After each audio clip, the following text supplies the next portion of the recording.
tudo bom?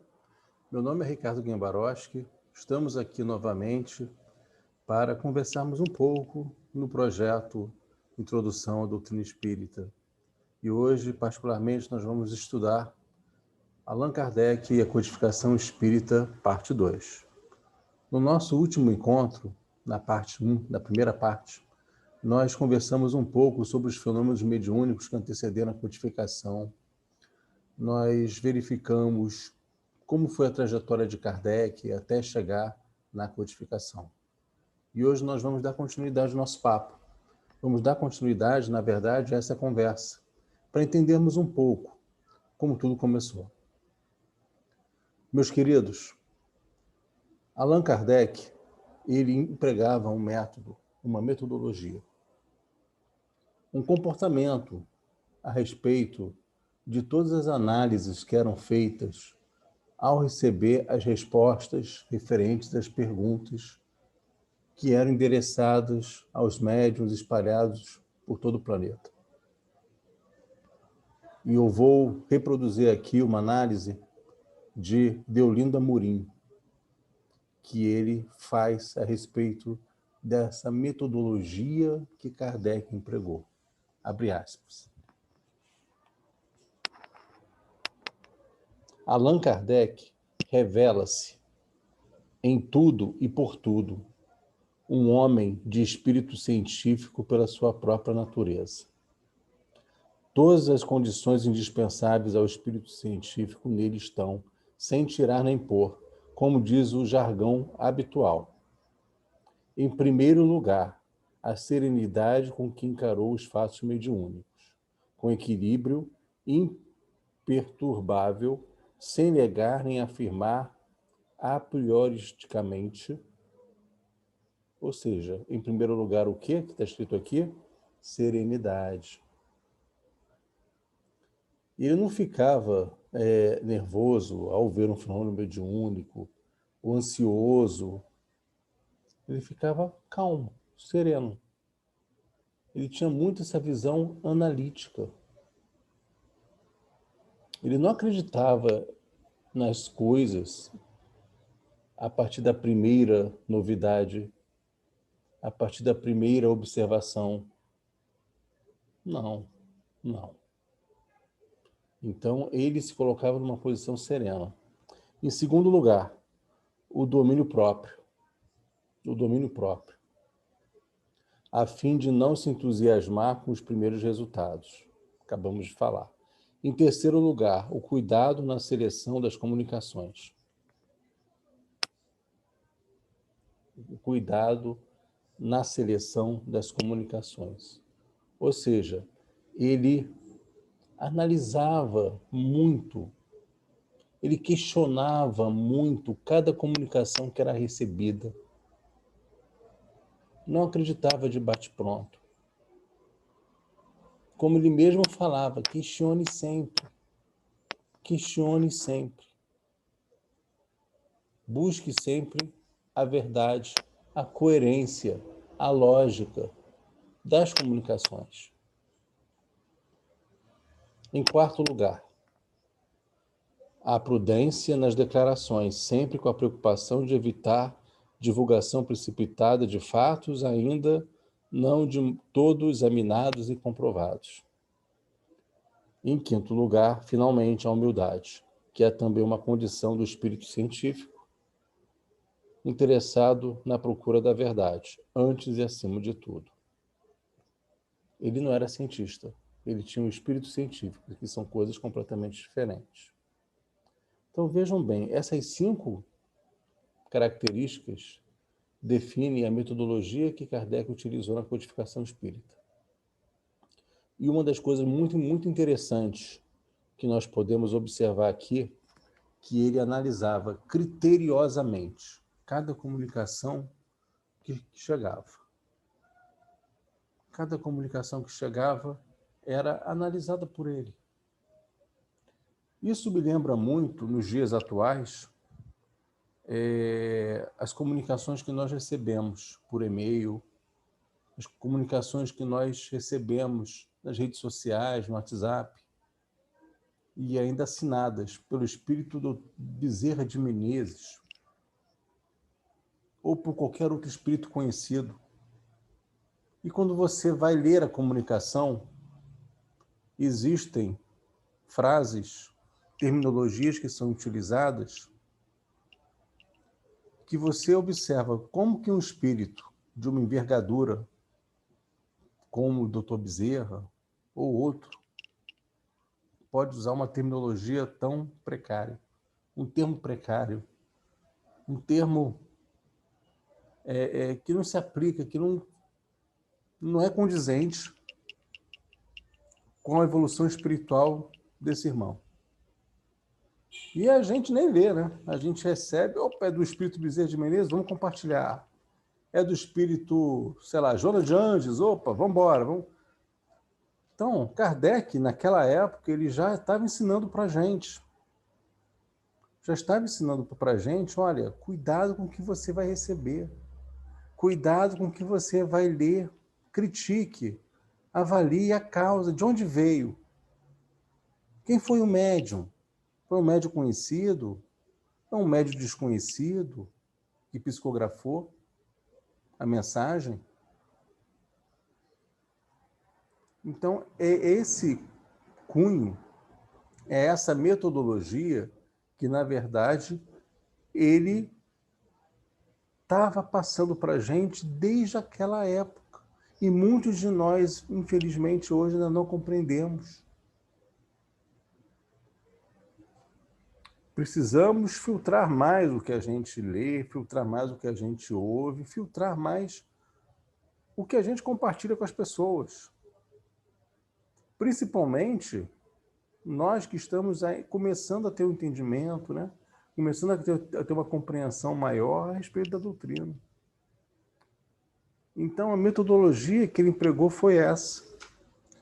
E um outro fato importante, quando a gente fala de metodologia que Kardec empregou, sempre, lembrando sempre do que nós falamos no nosso último encontro, foi uma metodologia baseada no sistema de Pestalozzi, que é um sistema indutivo, né? Que tem essas premissas, que nós falamos aqui agora. No Evangelho segundo o Espiritismo,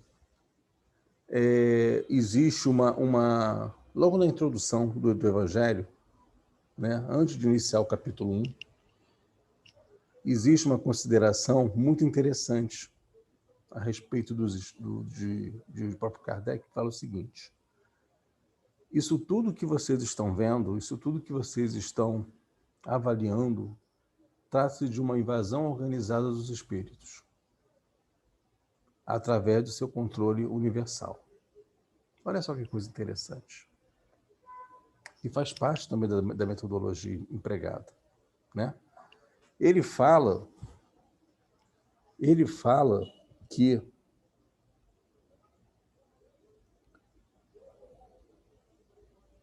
quis Deus que a nova revelação chegasse aos homens por mais rápido caminho e mais autêntico. Incumbiu, pois, os espíritos de levá-la de um polo a outro, manifestando-se por toda parte, sem conferir a ninguém o privilégio de lhes ouvir a palavra. Por isso que aconteceram todos aqueles fenômenos que nós conversamos no último encontro. Os fenômenos de Heisville, os fenômenos das mesas girantes. A espiritualidade poderia muito bem ter escolhido um médium, um único médium. Olha, você vai ser responsável por transmitir para o povo a codificação. Não poderia? Poderia, claro. Por que ela não fez isso? Porque o ser humano ainda é o quê? Falível. O ser humano ainda é falível. Então, o método mais autêntico para empregar essa metodologia é justamente fazer com que a mensagem fosse chegada, assim, através de vários médiuns. Não apenas de um, de dois, mas de vários. Para que fosse constatada e comprovada a confiabilidade da informação que está sendo passada pela espiritualidade. Quando a gente fala em confiabilidade de informação, a gente fala muito do método empregado por Kardec, método de comprovação. Eu observo uma vez, observo a segunda, observo a terceira, observo a quarta, e tantas vezes quanto forem necessárias até eu constatar que aquilo realmente é verdade, e eu realmente, a partir dessas constatações, eu posso emitir um parecer. Kardec usava muito esse critério. Usava muito, não é pouco não, muito. E aí ele continua. Um homem pode ser ludibriado, pode enganar-se a si mesmo, já não será assim quando milhões de criaturas veem e ouvem a mesma coisa. Não se podem queimar os espíritos. Pode-se queimar os livros, mas os espíritos não, ele complementa.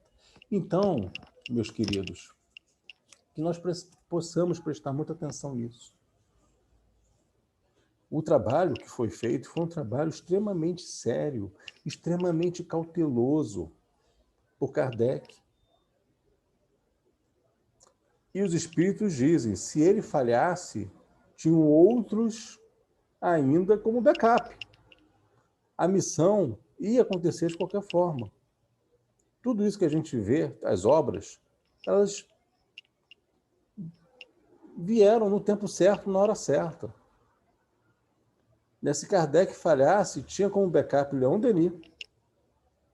E o segundo backup, Gabriel Delany. E o mais importante, o mais curioso, melhor dizendo, que o nome de Leon Denis está dentro do nome completo de Kardec. Hippolyte Léon Denisard, né? Leon Denis. Olha essa coisa interessante. Coisa interessantíssima, né? Então, observem. A doutrina espírita, ela veio do século XIX. Ela foi publicada, o primeiro livro foi publicado em 1857. E se não desse certo com o professor Hippolyte, daria certo com o outro. E a mensagem ia ser passada da mesma forma. E veio na época certa, depois da Revolução Francesa, depois da Revolução Industrial, né? Depois das manifestações culturais, numa época apropriada, aonde a humanidade teria um pouco mais de discernimento de compreender essas coisas. Não tudo ainda, mas algumas coisas. Com esta metodologia que nós conversamos aqui agora. O segundo ponto que vale a pena destacar no nosso encontro de hoje, né, que hoje falamos já sobre a metodologia, agora vamos falar um pouquinho sobre as obras básicas. Como nós falamos anteriormente, Kardec publicou, no dia 18 de abril de 1857, o Livro dos Espíritos. Esse livro ele é dividido em 4 partes. 4. Ele é dividido nas causas primárias, a primeira parte, causas primárias. A segunda parte fala do mundo espírita, o mundo dos espíritos. A terceira parte fala das leis morais. E a quarta parte fala das penas e consolações. São 4 partes. A primeira parte, causas primárias, fala de Deus, a existência de Deus, as provas da existência de Deus e por aí vai. Basicamente, fala da divindade. E ela serviu de base para a construção da Gênese. A Gênese. A segunda parte, que fala do mundo espírita, o mundo dos espíritos, fala dos médiuns, fala da comunicabilidade entre o plano material, o plano espiritual, fala das classificações dos espíritos, os graus, as ordens e graus, e por aí vai. Fala do espírito. Serviu de base para a construção do Livro dos Médiuns, que é o manual de conduta, é o manual do médium. Todos nós que, por um acaso, estarmos exercendo alguma atividade mediúnica na casa espírita, por favor, entendam, é fundamental estudarmos o Livro dos Médiuns, que é o manual de conduta do médium. Ali está tudo, todas as regrinhas, tudo que o médium deve ou não fazer e de que forma fazer. É inconcebível um irmão ou uma irmã que esteja exercendo uma atividade mediúnica numa casa espírita que não tenha conhecimento ou o mínimo de conhecimento contido no Livro dos Médiuns. Terceira parte, Leis Morais. Serviu de base para a construção de uma grande obra, uma obra muito querida por todos nós, chamada Evangelho segundo o Espiritismo. O Evangelho segundo o Espiritismo, que é a nossa conduta moral, né? É a nossa conduta moral. E a quarta parte fala das penas, os gozos futuros e terrestres, fala do céu, do inferno, e serviu de base também para a construção da quinta obra, chamada Céu e Inferno. Observem bem, meus queridos, observem bem o seguinte.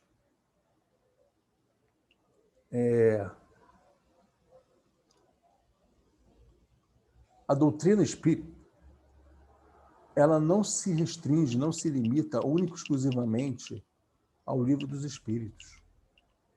Muitos pensam, o Livro dos Espíritos é a doutrina espírita. Não é. Não é isso. A doutrina espírita é composta do Livro dos Espíritos, Livro dos Médiuns, o Evangelho segundo o Espiritismo, Céu, Inferno e a Gênese. Nessa ordem. São 5 obras. As 5 obras constituem a doutrina espírita. São chamadas obras básicas. Além dessas 5, que são as obras básicas, vale destacar que após o desencarne de Kardec, foi publicado as obras póstumas, que são manuscritos que Kardec havia anotado na época, que mais tarde a sua esposa decidiu pela publicação. É o livro chamado Obras Póstumas. E, em paralelo a isso tudo, Kardec publicava alguns artigos na chamada Revista Espírita, né, que são vários volumes. São vários volumes. Chamada Revista Espírita. Então, observe que isso eu estou falando só de Kardec. Eu não estou falando isso, não estou falando das obras subsidiárias, né? Porque alguns podem estar se questionando, mas Ricardo, e as obras que eu tanto ouvi falar de André Luiz, Joana, e não entram, não são consideradas obras básicas? Não, não são obras básicas. São obras subsidiárias. São obras que vieram bem depois. Bem depois. André Luiz, principalmente. Grandes ensinamentos que tem as obras de André Luiz. Nós estamos fazendo, né, no GRESG, o projeto André Luiz já AZ, estudando de uma forma cautelosa as obras de André Luiz. Estamos estudando, nesse momento, o Nosso Lar, no primeiro semestre. Em seguida, Os Mensageiros, no segundo semestre. As obras de Joana, a série psicológica de Joana, olha só que coisa interessante. Tem muita informação para a gente ler, para a gente estudar. Mas tudo requer análise e estudo de uma base. E essa análise e esse estudo dessa base está contida onde? Nas obras básicas. Então, nós espíritas, ou nós pessoas que desejamos nos tornar espíritas, ou pessoas ainda que pensamos ser espíritas, não importa. nós precisamos, pelo menos dessas 5, 3 nós temos que estudar. Dessas 5, 3 são obrigatórias. Livro dos Espíritos, Livro dos Médiuns e o Evangelho segundo o Espiritismo. Essas 3 são obrigatórias. Céu e Inferno é uma obra linda, maravilhosa, e a Gênesis, consequentemente. Mas, se pudermos estudar as 5, ótimo, maravilha. Mas, se não pudermos estudar as 5, que estudemos pelo menos 3. Essas 3 que eu falei para vocês. O Livro dos Espíritos foi publicado em 1857. O Livro dos Médiuns foi publicado em 1861. Evangelho segundo o Espiritismo, 1864. Céu e Inferno, 1865. E a Gênese, em 1868. Kardec desencarna em 1869.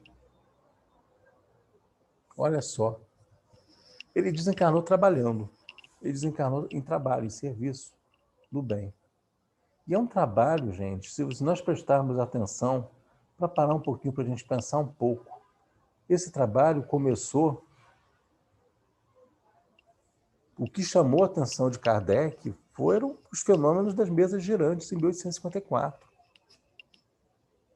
Ele começou a pesquisar depois, anos de 1854 até 1856, basicamente, foi o período que Kardec teve para fazer a pesquisa, a análise, mandar as perguntas, receber as respostas, comparar, compilar, selecionar, contra-argumentar, tirar as dúvidas num quarto de hora lá com o Espírito da Verdade.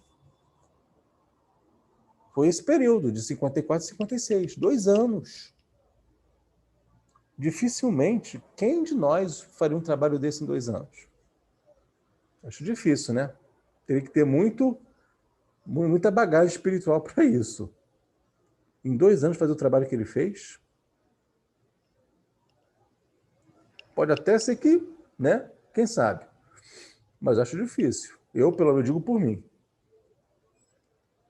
2 anos, 54 e 56. Porque o Livro dos Espíritos foi publicado em abril de 57. Quer dizer, o trabalho deveria ter terminado em 56 para poder fazer aqueles ajustes finos para a publicação em abril de 57. Né?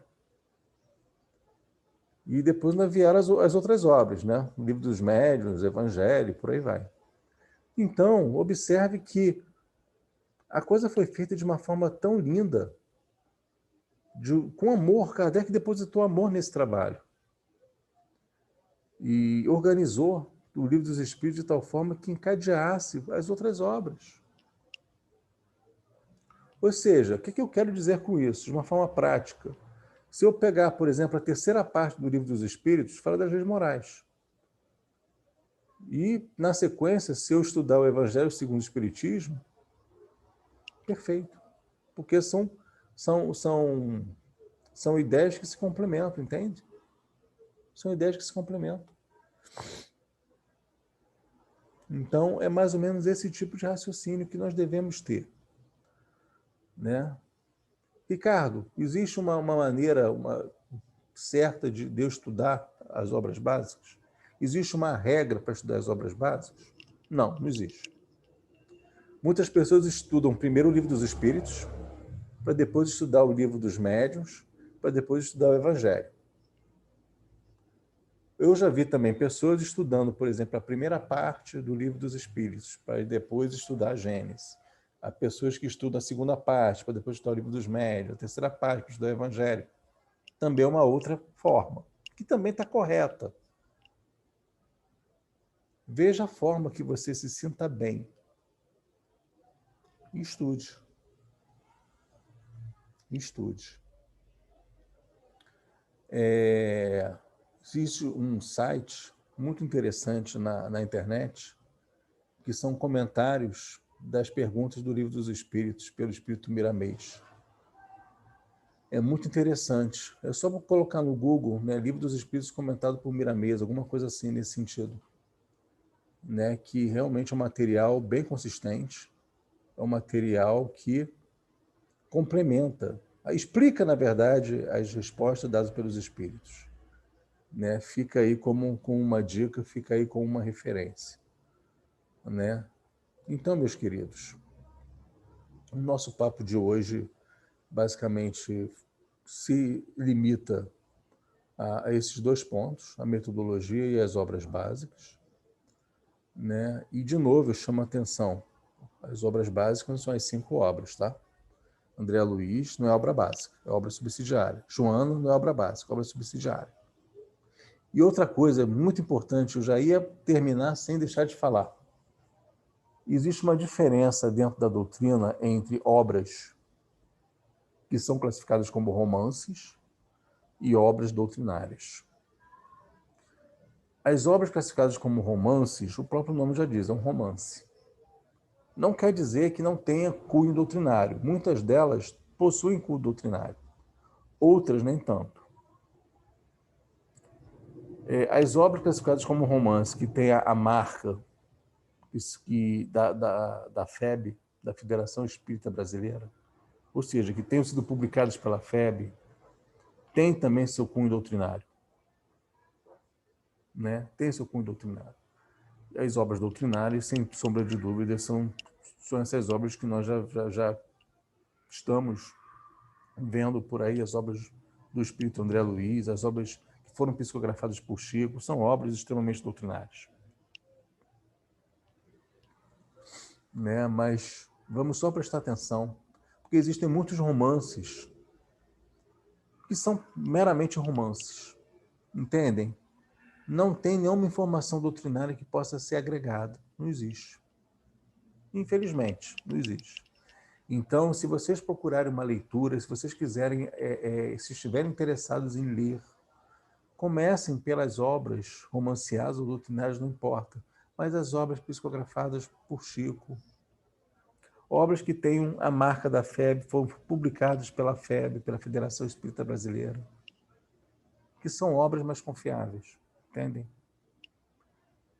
Porque eu já cansei de entrar em livraria, na seção espírita, romance. Tem lá um livro qualquer para um espírito, para um médium que a gente nunca ouviu falar. Eu não me arrisco. Eu não me arrisco. Respeitando, com certeza, mas eu não me arrisco. Eu prefiro dar mais credibilidade, dar mais valor às obras que já são conhecidas ou publicadas por editoras extremamente conhecidas e respeitadas. Acho que isso é o nosso parâmetro, que faz parte também da metodologia que Kardec utilizou na codificação. Critique, lembra? Critique, questione, sempre. E é exatamente esse o caso. Critique sempre. Que editora é essa? É conhecida? Que médium é esse? É conhecido, não é? Que espírito é esse? É conhecido, não é? Vamos seguir a metodologia que Kardec utilizou na escolha das nossas leituras, na escolha dos nossos estudos. Devemos fazer isso. É o mínimo que nós devemos fazer. Muita paz a todos, um beijo no coração de vocês. Boa semana, tudo de bom. Muita paz.